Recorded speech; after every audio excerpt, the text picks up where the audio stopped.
Hey everybody, it's Eric from epautos.com, your libertarian car guy, and they just dropped off a C300 coupe for me to piddle around with, and just some initial impressions.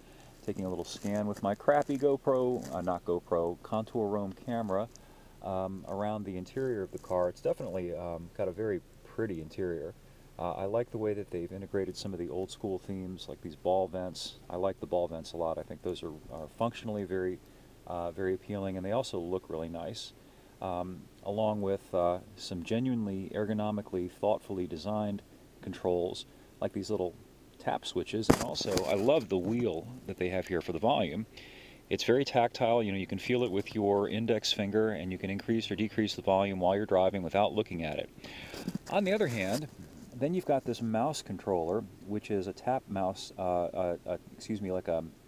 it has an interface like a smartphone. Let's see if I can show it to you. So this is a touchpad.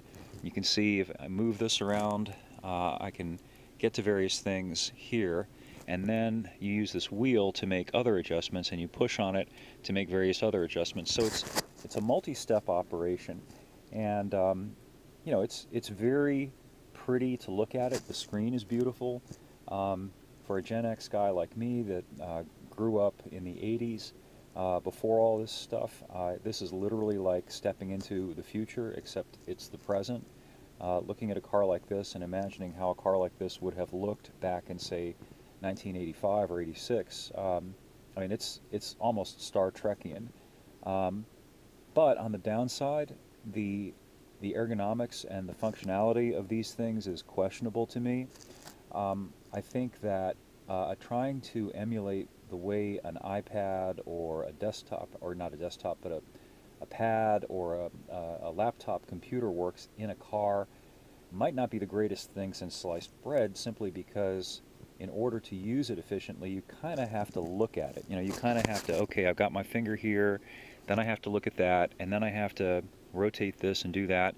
There's a lot to do, and it is distracting. I'm not saying that some people can't do it and be competent and safe drivers. Everybody's got a different skill set. Aircraft pilots routinely multitask, and commercial airplanes are not dropping out of the sky every day. On the other hand, commercial airplane pilots are pretty highly skilled people. There are also a lot of skilled drivers out there, but there are also some that are not quite so skilled. And you gotta wonder about those people trying to maintain control of their car and keep their eyes on the road while also keeping their eyes on the flat screen and piddling around with the mouse. So I'm not sure what I think about that. All right, let me back out of here. This also has a tap touch type control, and that's something that's very typical now in higher end cars. Instead of having an actual gear shift lever on the console, you've got a stalk here, but it's not like a granny stalk like back in the 80s when cars that had stalks were old people cars.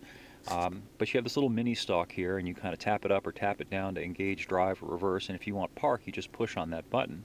And by the way, here's the remote view rear view camera, and I can't show it to you because it's a two-person operation, but when you put the transmission in reverse, there is a Mercedes three-pointed star badge on the trunk, on the lid of the trunk, and it actually can't open like that, and that reveals the camera, which then shows you the view of the area behind you, as well as, if you can see on the left side, this is a dual screen monitor. Here's the view directly behind me, and then how they do this, I don't know, but here's the view from above, as if you're literally looking down on the car, so you can see the car in relation to the garage door and everything that's around it, and that's pretty cool. It's a bird's eye view. Anyway, I'll have some more about this C300 over the next several days as I gather some driving impressions and let you know what I think about it. It should be up at epautos.com within the next few days. I just posted an article, though, that you guys might be interested in about trading down, about taking the car that you have, getting rid of it, and instead of buying a new one, or rather putting a down payment on a new one and acquiring yet more debt, taking the proceeds and just buying something that's less expensive outright and reducing your cost of ownership. So that's up on the site. And there's also a video podcast about electric cars, and specifically in defense of the electric cars we could have and should have but don't have because of the government, ironically enough. So that's kind of a rant about electric cars from a libertarian point of view.